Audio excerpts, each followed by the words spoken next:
Fabiola Guarneros, un tema fundamental y que lo voy a presentar de la siguiente manera. La guía de ética de la 4T hecha por gente no ética. Ya la dejo de tarea. Arráncate para que veamos que eso que estoy diciendo es verdad. Te escuchamos, Fabi Guarneros. Así es, Uf. así es, mi querida Fer. Pues fíjense que pues la cuarta transformación de la vida pública presentó pues la semana pasada la guía ética que los ciudadanos debemos seguir. Pero para cumplir estos propósitos, yo siempre digo que estamos obligados a hacer un checklist de estos principios y valores que se sugieren. Son 20. Vamos a repasar los que más nos llaman la atención. Pero ¿por qué estamos obligados? Porque lo hemos dicho, este país lo construimos o lo destruimos todos, ¿no? De nuestra sociedad salen los líderes políticos, los legisladores, nuestros gobernantes, nuestros funcionarios públicos, nuestros líderes empresariales, nuestros médicos, maestros, jueces, ministros, todos. Pero también los gobernantes, o sea, de nuestras familias, de nuestra sociedad, salieron los que hoy están en la función pública, ¿no? Y en todos los cargos públicos de este país. Entonces, pues yo también creo que como en toda buena familia o pueblo bueno, pues la palabra convence, pero el ejemplo arrastra. Entonces vamos con uno de los primeros principios. El principio se llama del respeto a la diferencia. Entonces, a las autoridades y a los ciudadanos se les olvida con mucha frecuencia, no a todos, pero a la gran mayoría, incluir a las personas con discapacidad.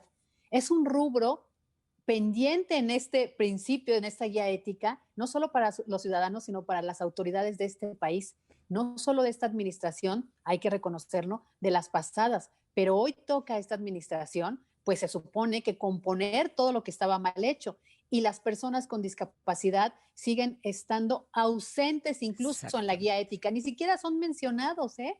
En el tema de la educación hay algunos esfuerzos. Fíjense, les podemos adelantar en este programa de ¿Qué tal, Fernanda?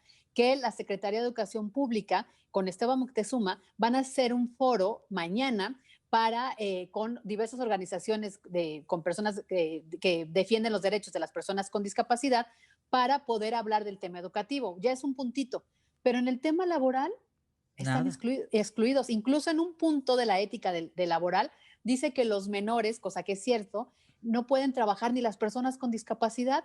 ¿Por qué no pueden trabajar? Claro que sí, son seres que piensan que la discapacidad puede que sea por movilidad, no por el lenguaje de señas, pero que pueden trabajar, por supuesto, son autosuficientes, independientes y ellos gritan valerse por sí mismos. Pero miren, justo en el respeto a la diferencia hay un punto en el que quiero subrayar. Dice, lo voy a leer textual, no todas las personas son como tú, no todas piensan como tú, ni hablan como tú.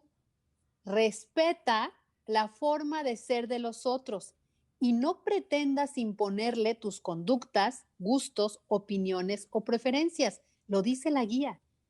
Una excelente recomendación, yo lo digo, para quienes desde el gobierno Claro. y fuera del gobierno están apostando a la polarización, a dividirnos como sociedad, rechazan la crítica, Fer, descalifican y exhiben en conferencias a los que piensan de manera distinta. Entonces, por eso yo digo que la palabra convence, pero el ejemplo arrastra. No podemos hablar del respeto a la diferencia, a las opiniones de los demás, cuando tú, desde la trinchera en la que estés, pues estás descalificando a quienes piensan distinto como tú.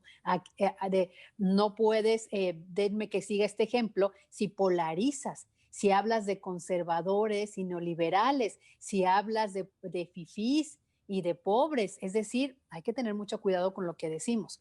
Otro principio de la guía, de la libertad, dice, textual, para ejercer tu libertad es necesario que nada ni nadie, particularmente las autoridades, interfiera en tus elecciones personales y que el Estado garantice tu seguridad, integridad y tu vida para que puedas realizarla siempre y cuando no dañes a terceros ni vulneres sus derechos. No, bueno, Pues una tarea pendiente. algo más falso no puede existir. Es otra mentira de la 4T. Exactamente, ¿no? Ahí está un tachecito. no se respetan las garantías de los demás. Hay protestas buenas y protestas malas. Hay protestas que se reprimen y otras que se permiten. Por ejemplo, hasta ayer ya liberaron las protestas y las marchas que tenían bloqueadas las vías férreas, las del ferrocarril, que implicaba la producción y la movilización económica de este país. Las casetas, ¿cuánto tiempo se permitió que se tomaran las casetas? ¿No? Es decir, no estamos siendo parejos en la aplicación de la ley. Este es buenísimo, que es el que he recibido mayores comentarios, que se llama del perdón. Pide perdón si actuaste mal y otórgalo si fuiste víctima de maltrato, agresión, No, bueno, abuso o violencia. no. Muy difícil, ¿no, Fer? Muy difícil en esta No, época. sabes que Vámonos a lo básico. no se les ha muerto nadie en manos del crimen organizado. No, no han perdido a sus hijas, a sus mujeres, a sus hermanas, a sus madres. No, eso es indignante. Ese del perdón, mira, a mí se me pararon los pelos de punta con los 20 puntos. Pero con ese, menté madres. Dije, Exacto. esto no es posible que tengan la capacidad de escribirlo. Escribirlo, no puede ser. Es indignante. O sea, perdona al que te viola. Perdona al que se robó a tu prima. Perdona al que mató a tu hija. O sea, perdónalo. ¿En qué estúpida cabeza cabe que eso quede en manos de la ley? No quede en mis manos, quede en manos de la ley. Eso me pareció, de veras, de los 20 puntos, insisto, Fabi, a mí se me pararon los pelos de punta. Pero con ese ¿Sí? dije, no, ya, o sea, qué barbaridad. ¿Quiénes están gobernando México? Uh-huh. Y imagínate, Fer, todo lo que tú acabas de decir de las víctimas del crimen organizado. Ya lo sabemos, de los jóvenes que desaparecen también, pero ahí les van otros datos. Imagínense que es difícil otorgar el perdón cuando la justicia no se procura, ni se ampara, ni protege a la víctima. Cuando deja impune al delito, y más en estos tiempos que de enero y octubre, y son cifras del Secretariado de Seguridad Pública Nacional, se registraron 801 víctimas de feminicidio, 184,462 casos de violencia familiar y 250,000 adolescentes, mujeres, de entre 10 y 19 años, reportaron agresiones por golpes, patadas, puñetazos, Imagínate maltratos, nada más. empujones. O sea, muy difícil, ¿no? También hay otra donde dice de la redención. Desde una perspectiva humanista, los criminales y corruptos pueden redimirse por medio de la reflexión, la educación, incluso la terapia psicológica. Permítanme ser incrédula. Sí, ayuda, por supuesto que ayuda a redimirnos, a reflexionarlos, por supuesto arrepentirnos, son incluso valores que deberíamos tener. Pero insisto, si esto no viene acompañado de la justicia, de la ley, que para eso se creó la ley, si no hay ministros y jueces que apliquen la justicia con verdadero sentido, si se libera a los criminales, si los ministerios públicos, las autoridades no integran bien sus carpetas de investigación, cometen delitos para que salgan los delincuentes, está muy difícil que con solo una terapia psicológica podamos No tienen redimir y vergüenza. hacer justicia en No este tienen país. vergüenza. Uh De -huh. verdad se los digo, no tienen vergüenza. No, no sé en qué momento Exacto. pensaron que estos planes de guías éticas y cuanta payasada y media puedan permear en una sociedad lastimada, en unos niveles de hartazgo impensables, con los niveles de inseguridad que tenemos, de desempleo, de, de, de verdad. O sea, ¿cómo pueden sentarse a escribir una guía de ética? No lo puedo creer. A mí me parece, bueno, la de la fraternidad, ¿qué tal? Y la de la autoridad y el ¿No? poder. Por favor, explícanos esas, Fabi. Mira, Fer, en el caso de la fraternidad dice que es un deber colectivo de las naciones y sus gobiernos ofrecer a cada una de sus hijas e hijos una cuna para nacer, un pupitre para aprender y herramientas para trabajar, una mesa para comer, un techo para guarecerse y un hospital para curarse y una tumba para descansar. Híjole, quien hizo esta guía creo que debió primero autoevaluarse, hacer este checklist y decir, no pasamos, no lo pasamos, este examen no lo pasamos. Vemos la crisis de los hospitales, vemos las inundaciones, se inundó a los más pobres, es decir, no. Y de la autoridad y del poder, dice que ni el poder ni la autoridad son derechos o atributos a una persona.